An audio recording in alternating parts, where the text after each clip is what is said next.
The rusty box looked completely worthless. That's why my family laughed when my grandfather left it to me in his will. My cousins got jewelry.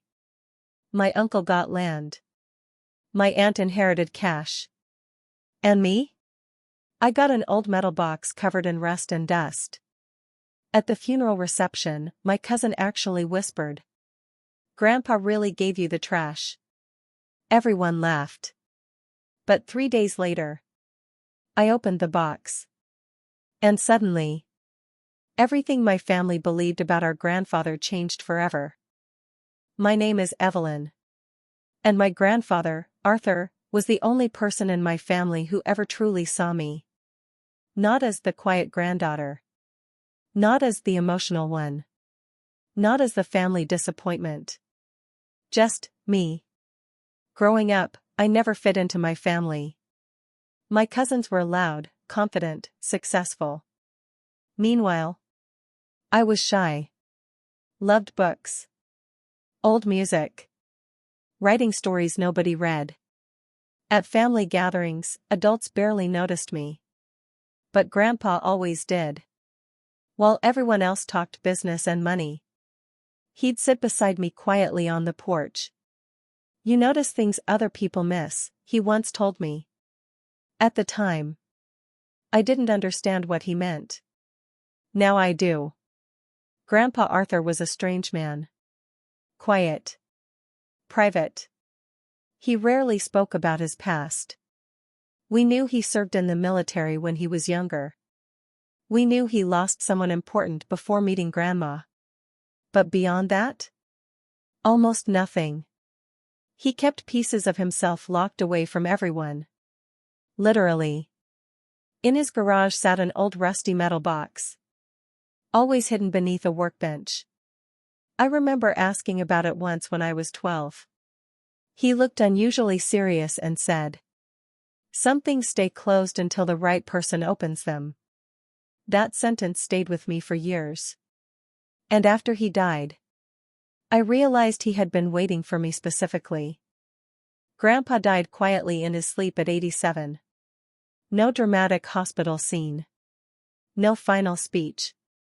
Just, gone. The funeral felt strangely cold. People cried, of course. But mostly, they talked about inheritance. Who would get the house? The land. The savings. It made me sick. Then came the reading of the will. The lawyer adjusted his glasses and calmly began dividing everything. My cousins received expensive watches and investments. My uncle inherited Grandpa's lake cabin.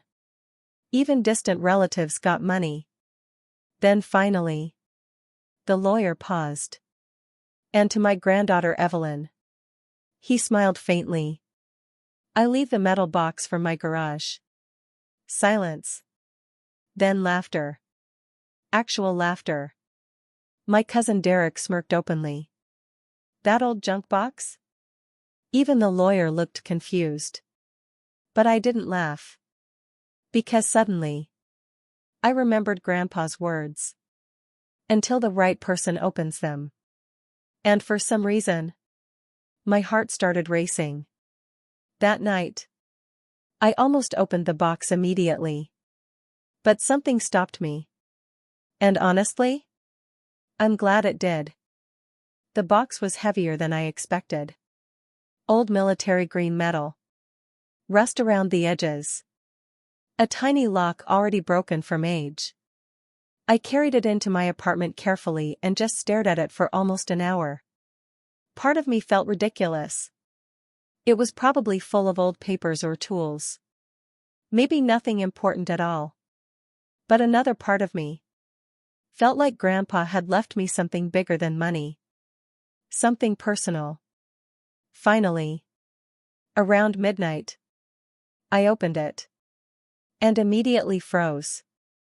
Inside were dozens of letters. Photographs. Newspaper clippings. And underneath everything, a small revolver. My stomach dropped instantly. My hand shook while I picked up the first photograph. A young version of Grandpa stood beside another man in military uniform. Both smiling. Both barely older than 20. Written on the back were the words, Arthur and Samuel, 1968. I frowned. I had never heard that name before. Samuel. Then I found the letters. And the first sentence changed everything. The letter was old and fragile. The handwriting messy. But readable. Arthur, if anything happens to me, promise you'll tell her the truth. I blinked in confusion. Tell who what truth? I opened another letter quickly. Then another. And suddenly, a hidden story began unfolding in front of me. Samuel wasn't just Grandpa's military friend. He was his brother. A brother nobody in our family even knew existed. Apparently, Samuel disappeared during the Vietnam War. Officially listed as missing. But the letters revealed something horrifying. Grandpa believed Samuel had been abandoned intentionally during a failed operation. Covered up. Forgotten. I sat there stunned at 2 a.m. surrounded by decades of secrets. My grandfather had spent his entire life quietly investigating what really happened to his brother. And somehow, nobody knew. Not even his own children. Then I found the final envelope. The one labeled with my name. My hands trembled opening it. Inside was a handwritten note.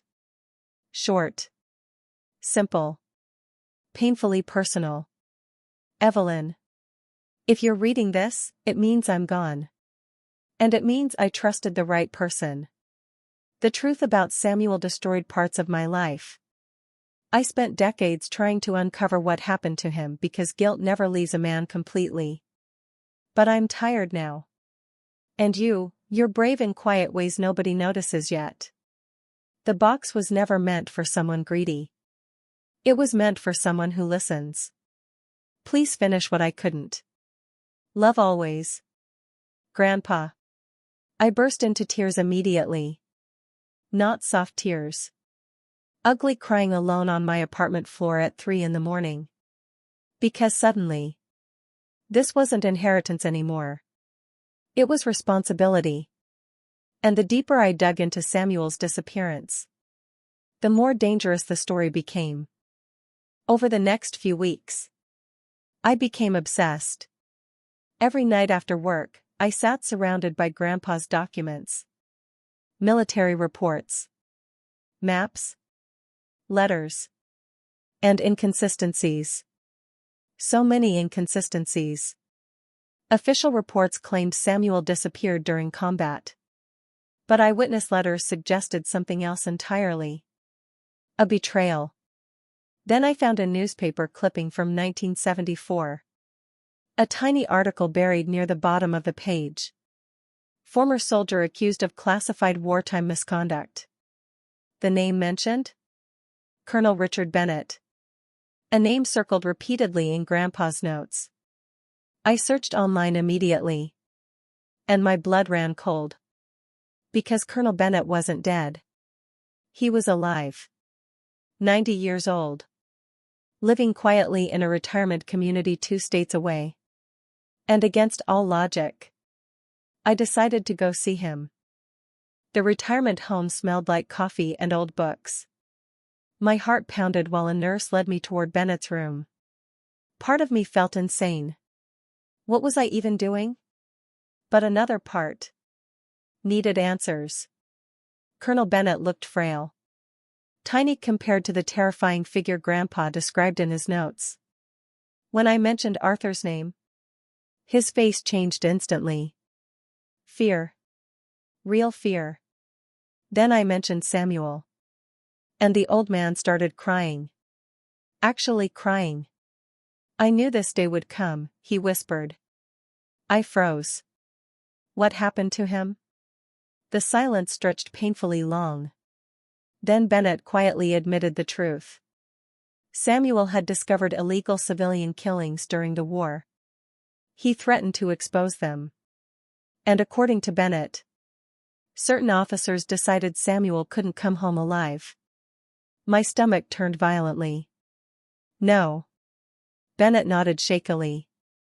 He was abandoned intentionally. Then Bennett handed me something unexpected. A sealed military envelope. One Grandpa never knew existed. Inside the envelope was proof. Official proof. Witness reports. Internal investigations. Signed documents. Everything Grandpa spent 50 years searching for. I couldn't stop shaking. Because suddenly, his lifelong obsession wasn't paranoia. It was real. Every painful suspicion he carried was true. Then I noticed something else. At the bottom of one document was a recommendation for financial compensation to surviving family members. But the case had quietly disappeared afterward. Covered up. Buried. Forgotten. Just like Samuel.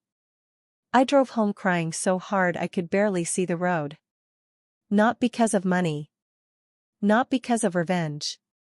But because my grandfather spent his entire life carrying pain nobody helped him heal. And somehow, he trusted me to finish his story. But when my family discovered what was inside the box, their reactions shocked me completely. At first, nobody believed me. My uncle actually laughed. "You're telling me Grandpa was secretly investigating war crimes?" But when I showed the documents, the room went silent. Especially after I showed them Samuel's photographs. Their uncle. The brother nobody knew existed. Then my aunt started crying quietly. "All these years," she whispered. "He carried this alone." Exactly. That was the tragedy. Not just Samuel's death. But Grandpa's silence. His loneliness. And suddenly, the family stopped seeing the rusty box as junk. Now it became priceless. Not because of money. But because it contained the hidden truth of who Grandpa really was. A grieving brother. A man searching for justice until the very end. But the most emotional moment came weeks later. During Grandpa's memorial service. A month later, our family held a second memorial for Grandpa. This time, it felt different. Real. Honest. During the ceremony, I shared Samuel's story publicly for the first time. People cried openly. Even my arrogant cousin Derek looked ashamed for mocking the box. And before the ceremony ended, a military representative approached me quietly. Apparently the evidence reopened an old internal review. Samuel would finally receive official recognition. 50 years late.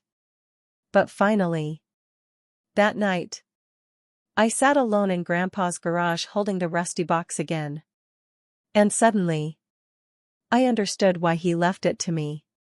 Not because I was the smartest. Or the strongest. But because I cared enough to listen.